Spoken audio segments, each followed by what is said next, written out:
Awesome. I fixed it. Okay. All right. Thanks everyone for your patience. Welcome. My name is Sue Harmon, and I'm a librarian at the Manchester City Library in Manchester, New Hampshire. Thank you for joining us today for part 2 of this year's Culturally Curious series, Downeast Connections, Artists Inspired by Maine. This program was made possible by the combined resources of several GMOOCs libraries, including the Goffstown Public Library, Hooksett Library, and the Rogers Memorial Library. I'm joined today by Jane Martina from the Hooksett Library and Natalie from the Goffstown Public Library. Just a few housekeeping notes before we get started. All attendees are automatically muted to cut down on background noise. And a reminder that this is a Zoom meeting and not a webinar. So if your cameras are on and you want to keep them on, that's fine, but just be aware that they are on. Please use the chat box for questions and make sure that the message is going to everyone. Any messages sent privately to me will not be read aloud. This program is also being recorded. Before I introduce our presenter, I wanted to quickly let you know about some upcoming programs at the GMOOCs libraries. At the Manchester City Library, we have Alex Minassian Jazz Trio performing on August 15th at 6:30 p.m. in the library's auditorium. Their musical selections will honor the legends of jazz music, including Charlie Parker and Thelonious Monk, as well as music from the Great American Songbook. Pianist Alex Minassian has performed in most of the country's most famous jazz rooms. He was the last pianist for legendary vocalists Little Jimmy Scott and Mark Murphy. At the Goffstown Public Library, please enjoy a movie night on Tuesday, August 13th at 6 p.m. The library will be showing Past Lives. Nominated for Best Picture at the Academy Awards, this film follows two childhood friends over the course of 24 years while they contemplate the nature of their relationship as they grow apart, living different lives. The film is rated PG-13 and has a runtime of 106 minutes. You can join the Hooksett Public Library on Tuesday, August 27th at 6 p.m. for a discussion about Lyme and associated diseases with Lyme disease specialist Dr. Lynn Durand and Kathy Fife, Lyme ecologist and patient advocate. Kathy will share her knowledge and experience as a patient, natural resource specialist, and her legislative work advocating for better patient care and physician education. Dr. Durand will talk about the challenges of diagnosis and treatment of chronic disease and how folks can try to get appropriate treatment. Registration is encouraged for this event, and you can register online at discover.hooksettlibrary.org. Thanks, Jane. All right, and at the Rogers Memorial Library on Thursday, August 8th at 6 p.m., they're having an adult paint night. During this 2-hour paint-along, Marissa will guide you in creating a beautiful mountain sunset. And without further ado, I'll introduce our presenter tonight, Jane O'Neill. Jane curates and delivers art appreciation programs to audiences throughout New England and beyond. Jane holds a master's in art history from Boston University and a master's in education from Harvard University. A New Hampshire native, she has worked at some of the state's most esteemed cultural institutions, including the League of New Hampshire Craftsmen, where she served as executive director, and the Currier Museum of Art, where she held the role of senior educator. Jane has also taught at the college level for more than a decade, most recently at Southern New Hampshire University. For more information, visit iamculturallycurious.com. And please enjoy the program. Thanks, Jane. Thank you so much. Let me just get my PowerPoint up here.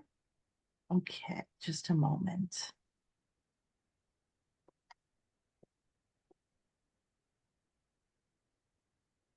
Here we go. Okay. Good evening, everybody. I'm so happy you're here. We're in for such a treat because not everybody is in Edna's shoes tonight, joining us from a nice summer cottage in Maine. Most of us long to be someplace like that, and I think that a program like this is going to transport you. So we are going to be looking at works inspired by the great state of Maine. Artists have been flocking to Maine for nearly 2 centuries. It's this remote, romantic place with a rocky shoreline. And over the course of the next hour, what we'll see is how Maine offered seclusion and inspiration to generations of artists. But we'll be focusing primarily on really the early 20th century for the most part. The image on your screen is painted by the artist N.C. Wyeth. It's called Portrait of a Young Artist. And in this case, it's the artist's very own son. This is Andrew Wyeth painting right here on the shore in 1936. So we'll be learning more about this artistic family along the way. And I thought this mix of like waves crashing on the rocks with this dramatic sea spray and the artist in the foreground laboring to capture a picture of it was a good preview of what's to come. So let me give you a sense in terms of how we'll spend this hour together. We're going to get started with just the concept of Maine as inspiration, and I'm going to introduce you to just a few of the main players for tonight's program. And then I've basically divided this up into different thematic sections. Maine is vacation land, bustling harbors and boats, work and the sea, rocky coasts and sandy shores, making waves, coastal lights, and quiet places. So these are pretty quick categories for us tonight. There's a lot to go through. And instead of going in depth on any one or two artists, we're going for breadth tonight, really. And you know, if you came here thinking there's some motifs that I just wanted to see, don't you worry. There's a bevy of boats, there's loads of lighthouses, and there's even an unsolved murder. So hang on for that. Let's get started with Maine as inspiration. If you're talking about Maine as a place where artists are making art, you sort of have to start with the artist Winslow Homer. We see him here in a photograph from around 1880, which is just a few years before he decided to move up to Scarborough, Maine, Prout's Neck, Maine, to be exact. And he set up shop, essentially set up his studio in this converted carriage house that was on his family's property here. And I want to draw your attention to the fact that he set this up, he added this wraparound second story porch. And that was really what he used as his studio. And you can see that he has this unparalleled view of the Atlantic Ocean. And that served as his inspiration for the next few decades. And the works that he created while he was there are truly considered some of the best paintings ever created by American artists. Here's just one example of that. This one, it's gorgeous, isn't it? It's a moonlight scene. It's called Moonlight Wood Island Light from 1894, and it's really emblematic of his depictions of the Maine coast. It's in the collection of the Metropolitan Museum of Art. Homer actually recounted the tale to one of his biographers about the inspiration for this painting. He was like literally just sitting outside one summer evening and literally said, I have an idea. Ran inside, got all of his painting materials, scrambles down onto the rocks, and then just paints. He said this picture was the result of that impulse and 4 or 5 hours of work. It was painted wholly in and by the light of the moon and never again retouched. Wow, right? And maybe you've noticed that little tiny red spot there on the horizon line. That denotes the Wood Island Lighthouse, which you can see from Prout's Neck, Maine, and the rocks and the churning water and the dark sky are all classic Winslow Homer touches. The attention to this pale light of the moon, which I especially love, makes this work just breathtaking. Now, Winslow Homer has moved to Maine. He's like cranking out these masterpieces. And so other people become interested, right? So by the end of the 19th century, the secluded seacoast village of Ogunquit, Maine, becomes this thriving art colony. And in general terms, art colonies at the time were just areas where artists showed up uninvited, rented rooms in local boarding houses, and worked outside all day long, enjoying the scenery and this sense of camaraderie and community because there are so many other artists there. Ogunquit as an artist colony had a little bit more structure than that. The man in the photograph here on the left is Charles Woodbury, and he is thought to be the father of the Ogunquit art colony.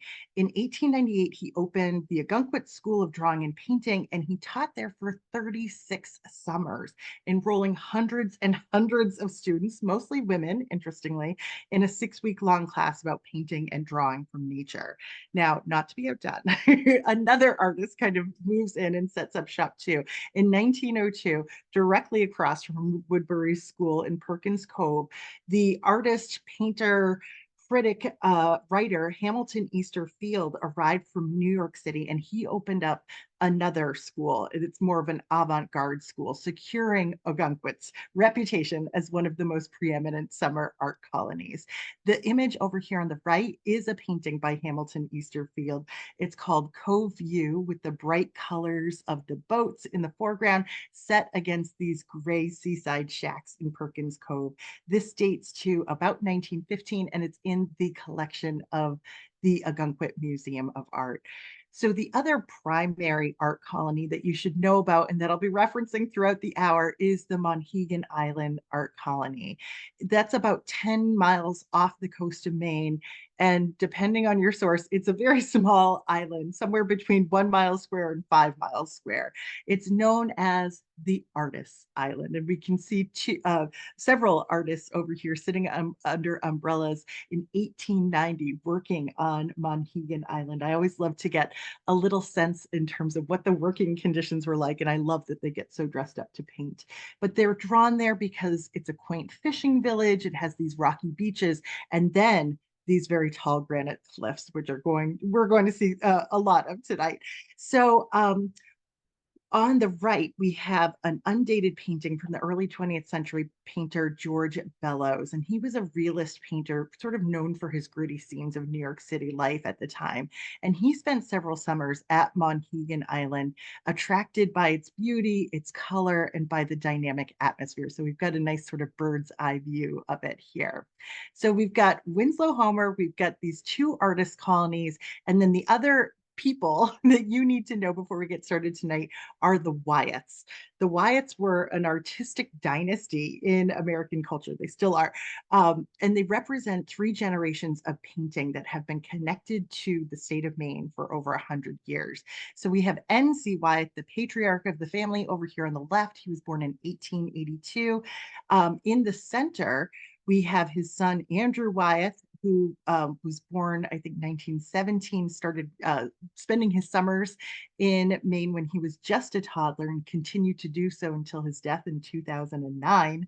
And then we have Jamie Wyeth over here. He's the grandson of NC, the son of Andrew, and he continues the tradition. He divides his time between Chadds Ford, Pennsylvania, and his home on Monhegan Island. And we'll see that he is incredibly interested in the views and the peoples and this very scenic locale. Now, just a quick taste of what these Wyeths can produce. What we're looking at here is just one of the paintings the patriarch N.C. Wyeth produced of his house in Maine. This was his summer house. And as an artist, I can imagine he was probably pretty proud of the fact that he could buy a summer house for his very large family. And we can see that it's waterfront.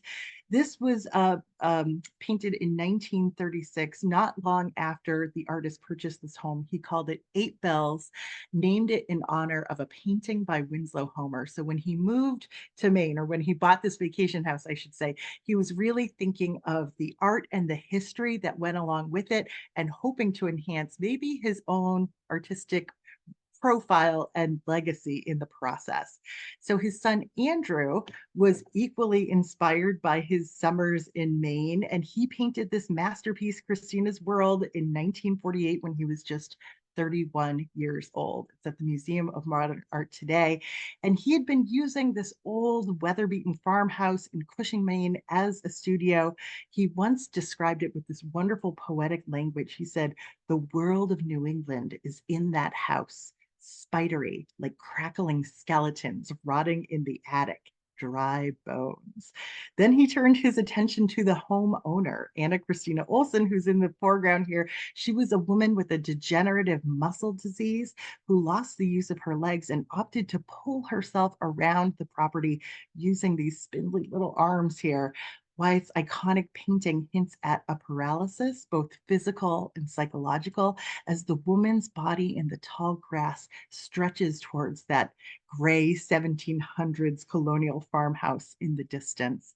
And then finally, an example of the 3rd generation of Wyeth's work. This is Jamie Wyeth, and it's a work that's filled with a similar psychological tension to Christina's world. This is Jamie Wyatt's portrait of his wife, Phyllis, in profile. Her face is shaded by this wide brimmed straw hat here. She sits on a balcony presumably at their house on Monhegan. Maybe this is the sea out behind them. And she is sitting in this throne like wicker chair that obscures most of her body. There is this tight tangle of more delicate looking wicker furniture mysteriously crowded around her here. Mrs. Wyatt, like Christina in his father's famous painting, seems inaccessible and isolated, not dissimilar to the islands of Maine where the Wyatts spent their summers. So we have a good sense of our main players here. Let's turn our attention to this idea of vacation land, Maine as vacation land. Maine became a tourist destination like 200 years ago. Visitors and artists were always drawn to this unspoiled beauty, but it wasn't until after the end of the Civil War that Maine really started to promote itself as a vacation destination. So by the 1890s, publicists from the Maine Central Railroad had coined the term vacation land. By 1936, I think it was on the license plate for the state. So it's good to remember that many of the artists that were visiting Maine, especially in the early years of the 20th century, were escaping these hot, crowded cities with poor sanitation, and they were there for the clean air, the clean water, think Poland Springs. This was a breath of fresh air to everyone. So let's see what vacation looks like for these artists. This is an example of work from the Boston-based painter Maurice Prendergast, and he's known for these delicate landscapes and scenes of modern life that are characterized by this flatness, almost like a mosaic-like quality to them. He painted beaches all over New York and New England, but he visited Ogunquit several times just as it was kind of blossoming as this artistic destination. In this beautiful little watercolor called Stony Beach, Ogunquit, from 1897, we see the popularity of this seaside destination with women in these long skirts and red parasols accompanying all these children wearing their hats and dresses to explore the marshes and the tide pools among the rocks. At the top of the picture, it almost feels like a completely different picture up here. There's this long pier with this red structure at the end, and you can see how he rendered the reflection of that structure in the water just below it. And then there's all these boats just beyond it. So we have this very high horizon line here. The beach is this flurry of activity with dozens of visitors enjoying the splendors of the shore. The next image of vacation land that I wanted to share with you comes to us from the leading Impressionist Boston-based painter, Frank Weston Benson. He spent 20 summers at his vacation home in North Haven Island, which is kind of off the coast of Camden, Maine, and incidentally is now a vacation house that you can rent on Vrbo if you are so interested. Now, a contemporary critic to Frank Benson wrote, "Hidden somewhere in Mr. Benson's studio, I'm convinced that there's a little jar marked sunshine into which he dips his brush when he paints his pictures of the summer. It is impossible to believe that mere paint, however cleverly laid on, can glow and shimmer and sparkle as does that golden light on his canvas." So clearly he's creating a little bit of summer magic here. Benson used his daughters and their friends as models for this painting in particular, which we see here is called Summer from 1909. It's at the RISD Museum down in Rhode Island. And he did all of these studies of their poses in this bright sunshine in preparation for this painting on this perfect sunny day with this standing central figure looking off into the distance and shielding her eyes from this glistening water here. You can practically feel the sunshine on your skin and the wind in your hair when you look at a painting like this. Now, moving into the 20th century a little bit further, we're going to go back to the artist George Bellows. He rented a home in nearby Camden, Maine, right around the same time. Now, I mentioned Bellows before. He was a New York City-based artist, and one of his most loyal friends, a fellow artist named Leon Kroll, traveled up to Maine with him and rented a vacation house right next door. So this is a painting by Leon Kroll of George Bellows and his family on vacation in Maine.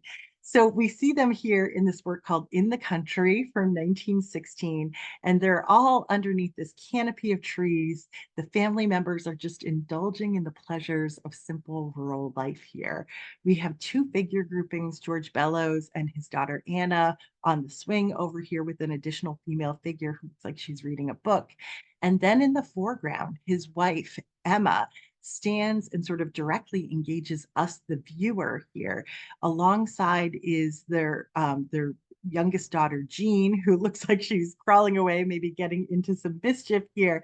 And then alongside her on the other side is the family's black servant who has her head bowed over a bowl of fruit here. Well, the brushwork sort of suggests the influence of French artists like Cézanne. This sun-dappled, unhurried vacation scene feels like pure Maine to me. Now, this next artist is named Walt Kuhn, and he was a real mover and shaker in early modernism in the 20th century. He helped to organize the famous Armory Show of 1913, which was sort of unsurpassed in his influence in terms of introducing American artists to European modernism. Think Matisse and Picasso. So we get a little bit of that modernism in this 1915 painting called Bathers on a Beach. Kuhn regularly visited Ogunquit, Maine in the summers, and this is his take on vacation land. Here we see a crowded beach that's filled with all these simplified lounging figures here and all of these kind of rounded umbrellas as well. Look at these curving dunes. You could almost miss them and the people kind of relaxing on those curves here throughout. And then there's like this stark demarcation here. Everything else above it at the waterline here is much more structured and rigid with these triangular boat sails. Kuhn's abstracted work brings rhythm and structure to a day at the beach. Now, this next artist here is maybe somebody that you haven't heard from, but his work was deeply influential in the early years of the 20th century. He's a Japanese-American artist named Yasuo Kuniyoshi. And he had this distinct style, kind of blending Eastern and Western influences. He was, like I said, one of the most celebrated artists of the 20th century. He was right up there with George O'Keeffe and Edward Hopper during his lifetime, but his contributions have been largely forgotten. He came to Maine at the request of Hamilton Easterfield. He was staying in Ogunquit, and in this imagined scene, the serenity of this large swimming female figure with York's Nubble Lighthouse in the distance is contrasted with this darkened water and the kind of gray-black, or I should say the kind of dark sky as well. Kuniyoshi never idealized his Maine landscapes with like blue water and sparkling skies. And the end result sort of feels like a fairy tale or a fable with maybe a little bit of an ominous lesson about Maine waters. So we wrap up our look at vacation land with just one last image here, perhaps well, a little brighter, maybe a little bit more relatable. The smiling face here is not Joe Biden, as everybody in my family has guessed, but the artist himself. This is Alex Katz, and he is submerged in the sparkling blue water that reflects the summer sun and some of this green forest behind him. Now, Katz had studied painting in Maine at the Skowhegan School of Painting and Sculpture back around mid-century, and it was an experience that had this lasting impact on him. And he was just so drawn to the Maine landscape, the clear light, and the unique natural beauty there that every year, every summer, he packs up all of everything he owns from his Soho loft in New York City and moves to a 19th century clapboard farmhouse in Lincolnville, Maine. And it's this time in Maine that allowed him to explore his signature style, which is characterized by these flat surfaces, the very vivid colors, and this focus on light and form. This is such a joyful image, and we can see why artists and tourists alike have long been drawn to vacation land. Incidentally, Alex Katz has a huge show at MoMA right now through early September, if anybody's interested. All right, so there's lots of standard motifs that artists turn to when it comes to Downeast, Maine. The first and most obvious is boats and harbors. So let's see how different artists have approached this subject over the years. You kind of have to start with an early work by an an artist like Fitzhenry Lane. He's widely celebrated for his depictions of boating and commerce right around the mid 1800s. He was a luminist artist and he had traveled up and down the eastern seaboard. He's very closely associated with Gloucester, but in this case, we are looking at his depiction of Owl's Head Light. That's that lighthouse right at the center here on this rock cliff. And we can see all of these different boats that are kind of tossed this way and that from the choppy water here.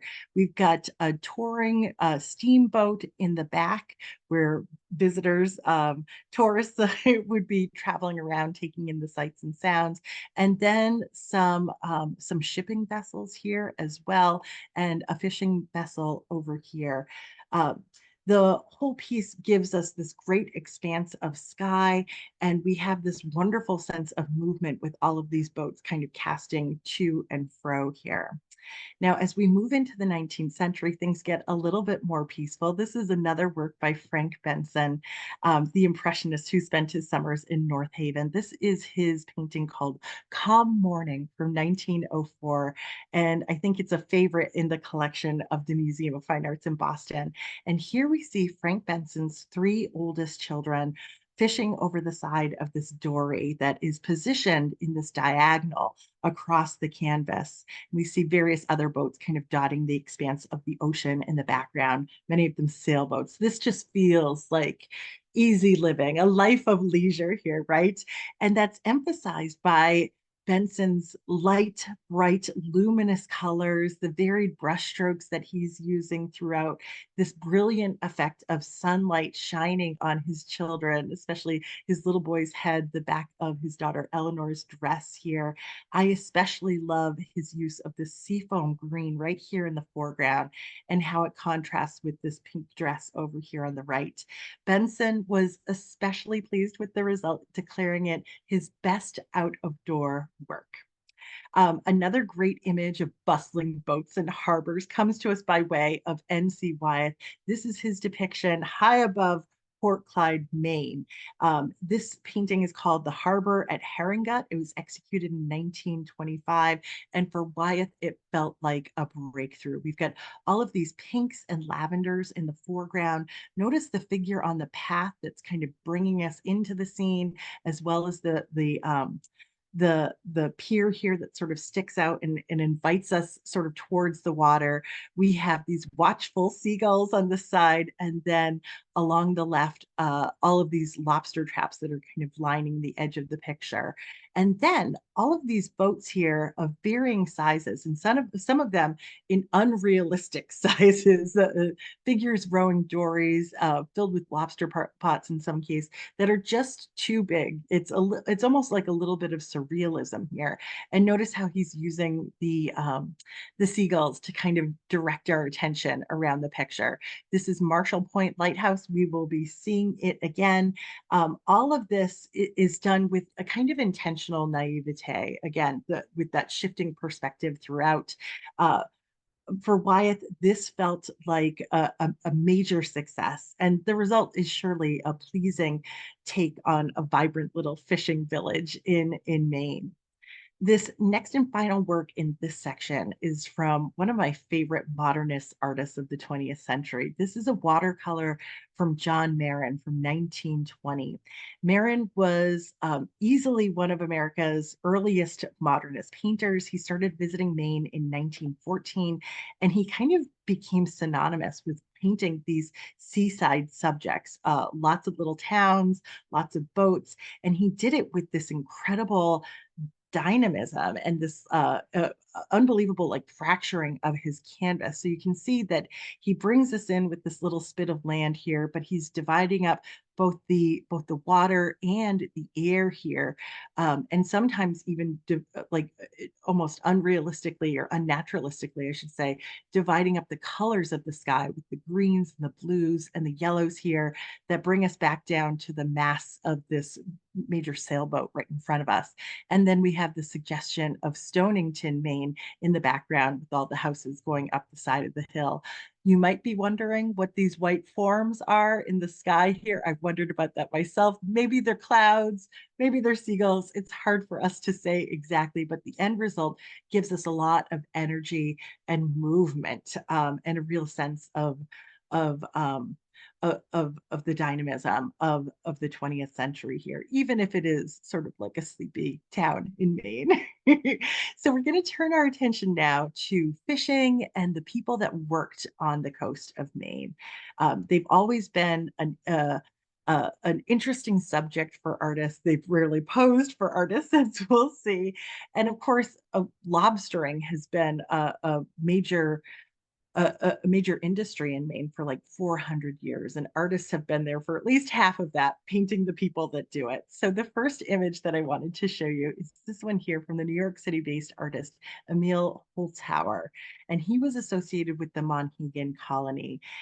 He was drawn there for its beauty, but he was also really interested in the people that were working there. And in his painting called Mending Nets from 1928, we can see these four men sitting in this tight formation, their heads bowed, they're really focused on what they're doing. And it's this work that involves um, intellectual intention and the use of their hands here. And you can imagine that Holhouser, our artist here, is probably thinking that what these folks are doing is not dissimilar to what the artists on Monhegan Island were doing. There's this sense of community, of collaboration here, of making something with your hands. And then, of course, he draws our attention to the water and the boat up above, which, of course, they can't fish without these nets here. So there's this wonderful intention that's happening in this work. Another image of the work and the people that do the work comes to us by way of the artist George Bellows. This is his painting called The Big Dory from 1913, painted on Monhegan Island. And Bellows was really known for like these violent boxing paintings where we could see people, in these dramatic poses. And we can see something very similar in this one here with all of these figures at these dramatic diagonals, and even the arm here trying to heave this very large dory into the water. There's a wonderful use of color here from the reds in the rocks in the foreground, leading our eye to the red stripe on that boat. And then the yellow rain slickers of the lobstermen here.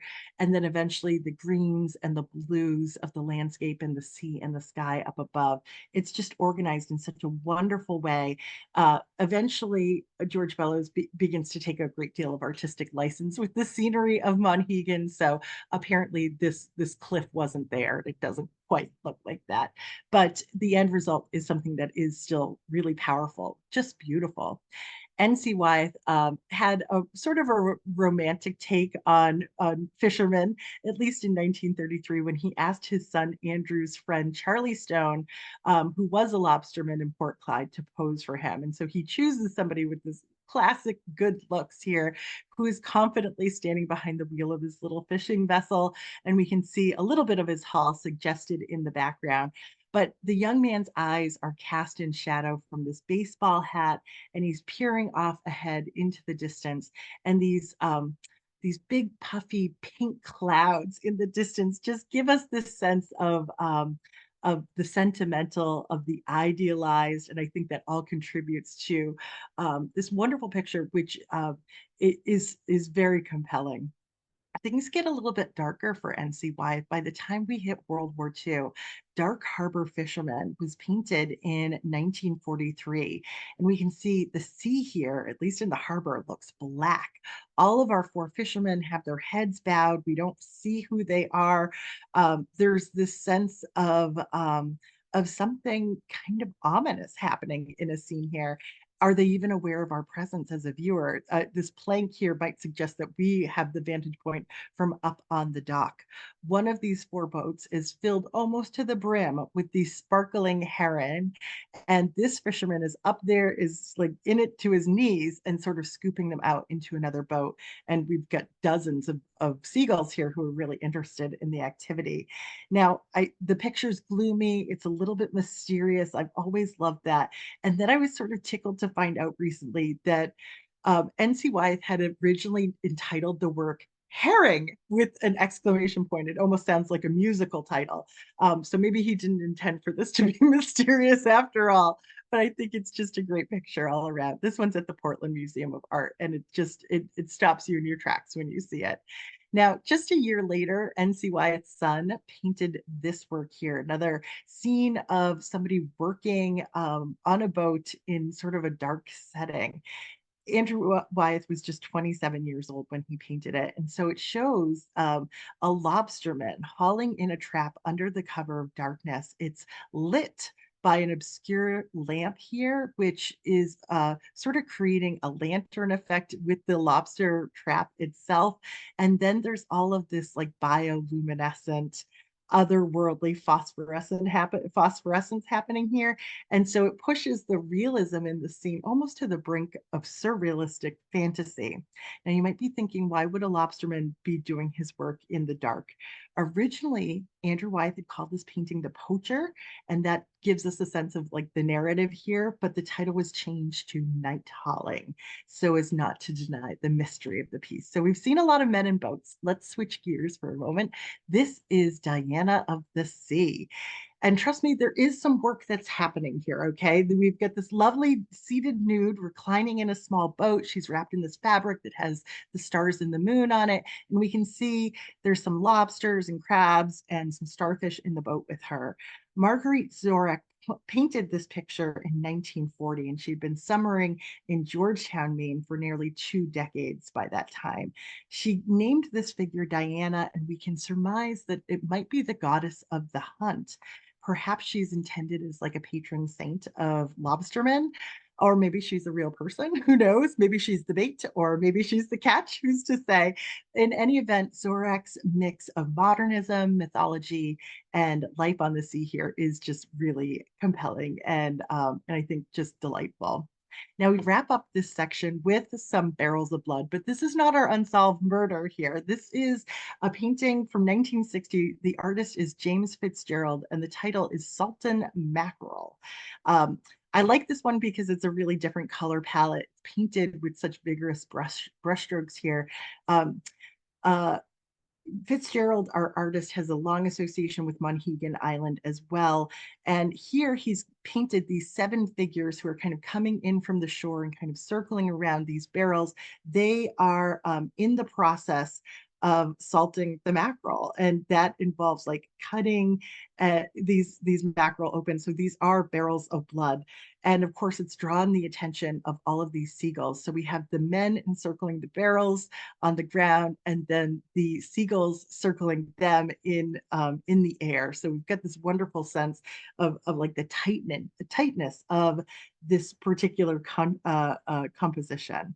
So we'll wrap up this section with one last seagull. And this is a Maine artist that I had to sort of tip my hat to. His name is Bernard Langley. He passed away in the 1970s, and he was known as an artist who would kind of use Maine's forests as like his artistic playground. He was known for creating these wooden sculptures. This is probably a very small example of his work.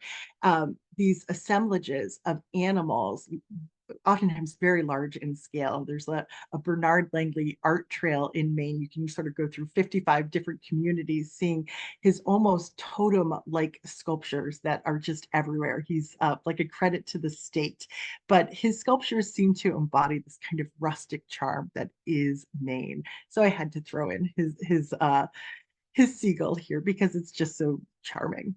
All right, so now we turn our attention to the rocky coasts and the sandy shores of Maine. Of course, Maine actually has more coastline than California, almost like 3,500 miles of coastline.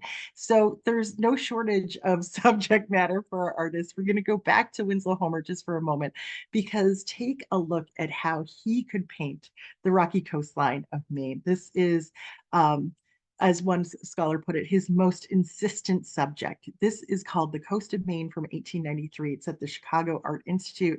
We've got the looming sky overhead, this windswept rock cliff with these little leafless trees that are hanging on for dear life.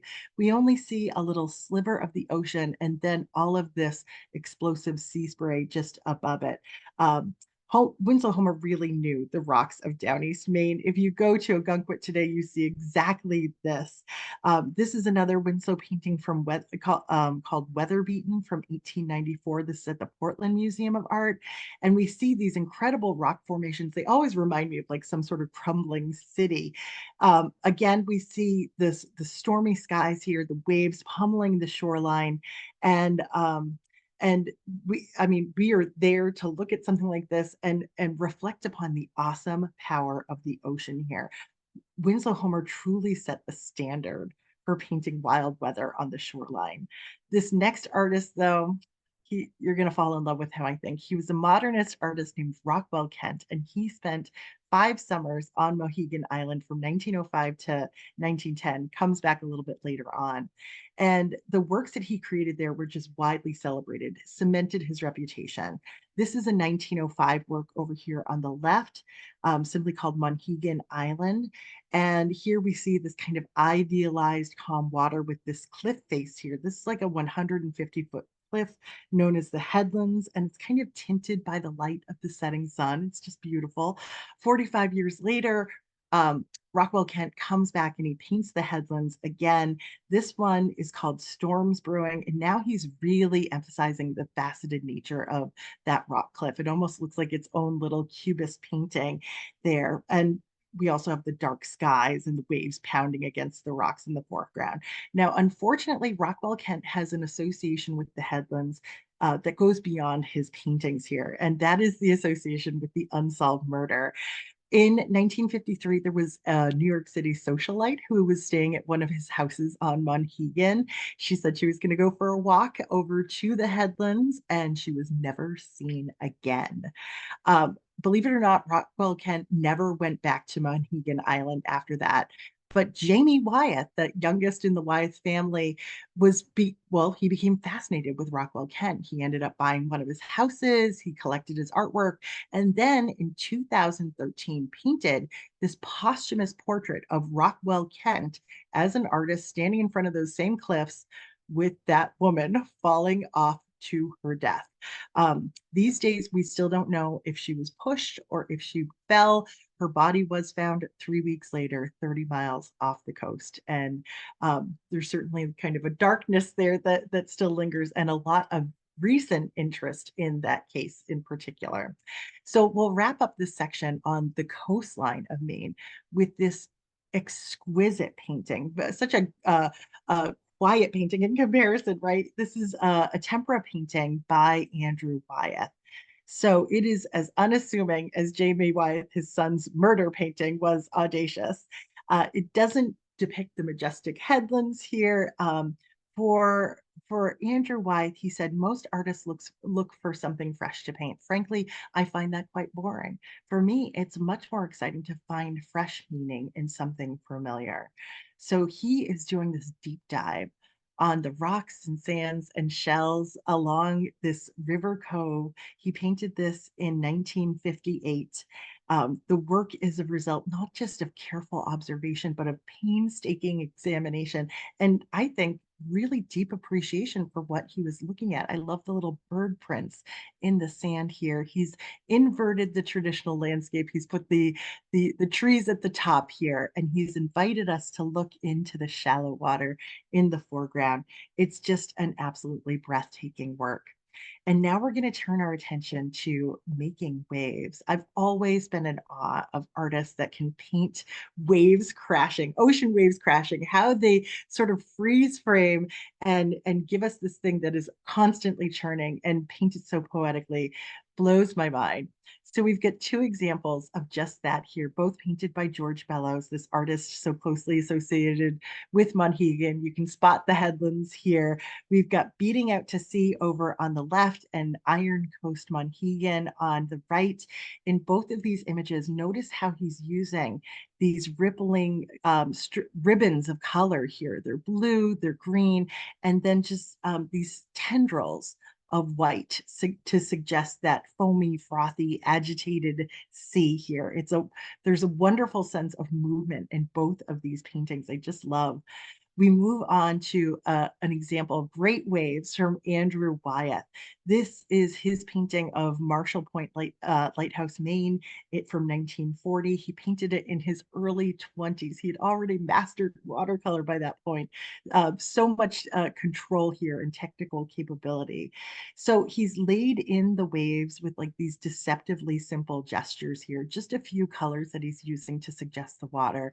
Notice how he allows for the white to remain to suggest these crashing waves, framing the lighthouse on either side.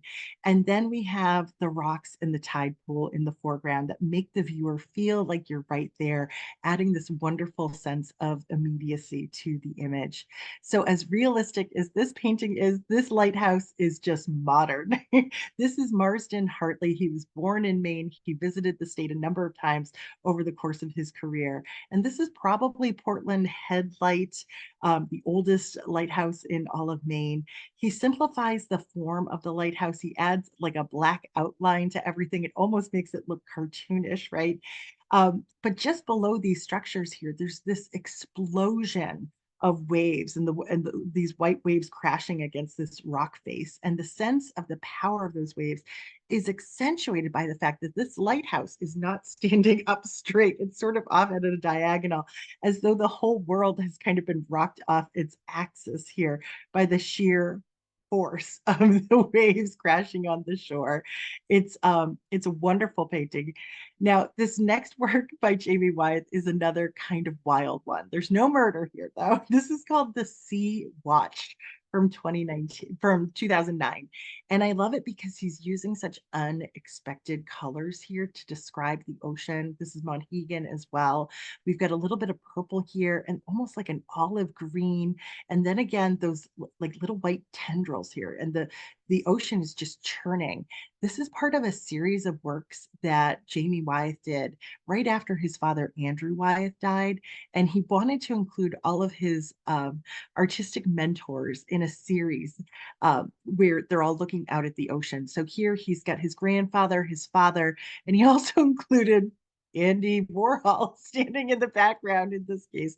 There are other paintings from this series. Supposedly they're all from dreams, but he also paints in other pictures, even, oh, I have an example of it here. He even includes Winslow Homer walking along with his father and his grandfather. So all of his inspirations, his mentors coming together here.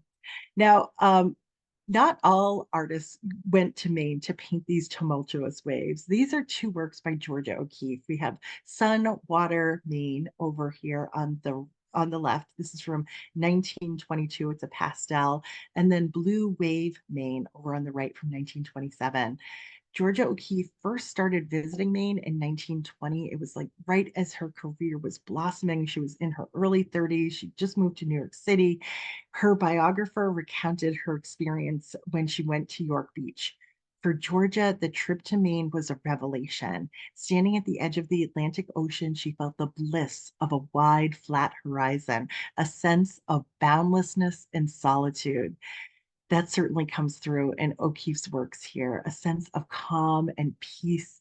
She simplifies and softens and modulates the natural colors and forms here. In each image, the natural world ripples in gently undulating lines, suggesting this sense of restoration that I think so many of us feel when we visit the shore. Her fellow male artists were jealous of what she was doing with works like this. Arthur Dove said, "This girl is doing naturally what many of us fellows are trying to do and failing." So I don't want to suggest that only women create these peaceful scenes of the sea. This is a gorgeous, serene collage created in 2015 by the artist Ashley Bryan, who, upon retiring from teaching at Dartmouth in the 1980s, moved to Islesford, Maine, and to Little Cranberry Island. And throughout his very long life and career, Bryan was focusing on creating imagery to illustrate children's books that celebrated Black life and Black creativity. So this image is part of a book of Langston Hughes' poetry that focused on the subject of water. It's called Sailed Away. The paper forms, the cut paper here forms these bands where we have the water and the land and the sky. And we have a woman with this long hair and a long dress that echoes the colors in the water here. And she's laying on the strip of green expanse, holding her baby. Her eyes are cast down and she's smiling towards him. And she's holding him up in such a way that he can see his reflection in the water down below. This beautiful mirror reflection.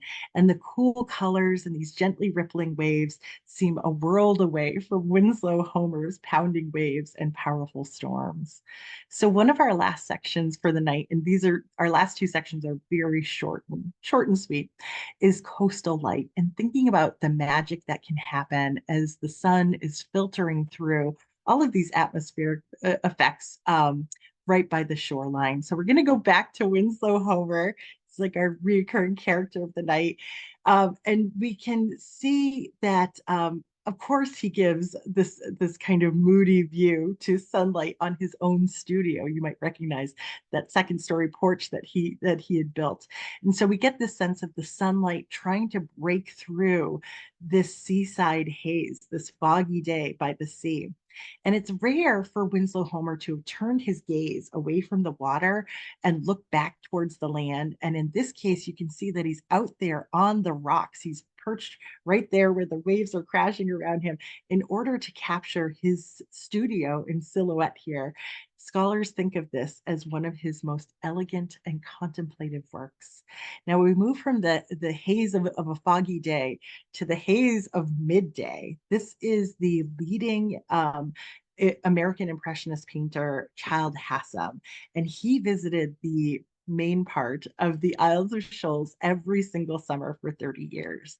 Now, he was always kind of trying to do what the French Impressionist artist Claude Monet was doing, and that was returning to the same motif again and again, painting it in different atmospheres, different times of day. And in a work like this one, which is called Coast Scene, Isles of Shoals from 1901, we see that he is most interested in capturing the effects of light off the rocks here. Everything seems to be kind of flickering and bright here. We get the midday light dancing off the surface of these stones. You almost don't even get the weight and the monumentality of the stones here. It's just the light itself.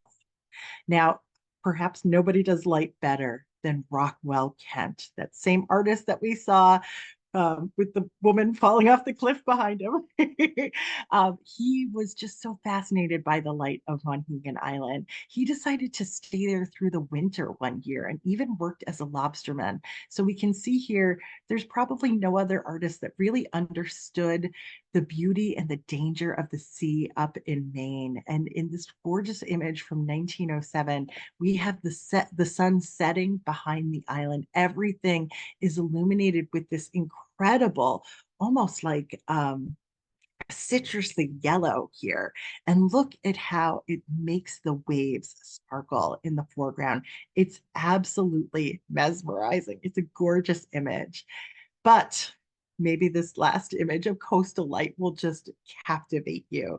The artist here is not someone who's necessarily one of the most recognizable names when it comes to painting in Maine. His name is Philip Shoemaker. But this painting is such a knockout, isn't it? It's just breathtaking. We have the sun hidden behind the clouds here so that it's just lining the edges. It's like literally the silver lining here. And even though the sun is obscured from our view, we can see that it's lighting up this expanse of ocean in the distance. It's like so brilliant, you can almost hardly look at it, blinding light. And then in the foreground, he's using these buttery brush strokes to suggest the water kind of pouring over the rocks on the shore. So Shoemaker was an institution at Monhegan. He owned a studio there, and he painted this work in 1960. I don't know much more about him other than the fact that he actually published a book on how to paint the sea. So if you ever needed step-by-step instructions, you can go find the book on Amazon or perhaps at your local library. So we round out our look at Maine tonight with one last section, a short, sweet section called Quiet Places. So, who better to describe a quiet place than Edward Hopper? He's synonymous with quiet and solitude. And though he's most closely associated with Cape Cod, he had a vacation house there. He did travel further up the coast to Maine. He painted this picture called Lighthouse Hill in 1927, and it's the Two Lights Lighthouse in Cape Elizabeth. Hopper doesn't give us the roaring surf or rocky cliffs or any sort of extreme weather. Instead, he's just focusing on light and shadow. He once famously said, "Maybe I'm not very human. What I wanted to do was paint sunlight on the side of a house." And this calm and very striking view of the Maine coast here allowed the artist to explore that very subject here. The next image of a quiet place that I wanted to share with you is from none other than Andrew Wyeth. He's probably just as good as Edward Hopper for his depictions of quiet spaces. Now, he and his wife, Betsy, bought a property on Allen Island off the coast of Maine. And Betsy had played this really interesting role in Andrew White's career throughout their marriage. She would oftentimes set up these little vignettes for him to paint, little still lifes. But in this case, she apparently dug out this pond to create this reflective surface for him to paint. And this picture is called Jupiter from 1994. And we see the wonderful crescent moon here and this bright shining planet that are echoed in the surface of the pond here. And this is all rendered in egg yolk tempera here. And so we get this sense of why it's incredible ability to create this palpable stillness in what is really a minimalist composition here. Such a gorgeous picture with the waves crashing in the distance. But when we're thinking of minimalism, nobody really beats Georgia O'Keeffe. I've got one last Georgia O'Keeffe for you. In the spring of 1928, while she was here in York Beach, Maine, she painted Wave Night. It's minimal, but it's a dramatic view of this nocturnal seascape painted in inky blacks and deep blues and these kind of purplish colors, purplish kind of pink colors in the foreground. These are not roaring waves, but they're the waves that kind of gently lap the shore when everybody sleeps. Georgia O'Keeffe paints a picture that practically makes the viewer feel like their toes are in that cool water. Notice how it sort of comes beyond the edge of the frame here. There is a beautiful sense of peace as Georgia O'Keeffe invites you to commune with nature in this work. So we are perfect timing, just at 8 o'clock right now. So I'll just do a quick conclusion for you here. We can just look back at some of the gorgeous works we've seen tonight. And we'll wrap up by reviewing this wonderful variety of ways that artists have responded to Maine as inspiration. We've seen stormy skies, we've seen exquisite light and leisure, and we've seen peaceful contemplative works that restore the viewer and remind us of the state's incredible natural beauty. Hopefully tonight has felt like a little vacation along the Maine coast, getting to know some of the country's greatest artists and the various ways Downeast, Maine has influenced their work over the years. Thank you so much for spending your evening with me. I welcome any questions or comments anybody has about the works and the artists that we've seen tonight. Oh, Ginny, I love that you were looking out for women artists. I was trying to get a good variety in here, so I appreciate you thinking of that. And I probably could have included more, but I was really trying to make sure that all the big names got in there tonight. Thank you, Natalie, for your kind words. Thank you again, everybody, for coming. Thank you, Eileen.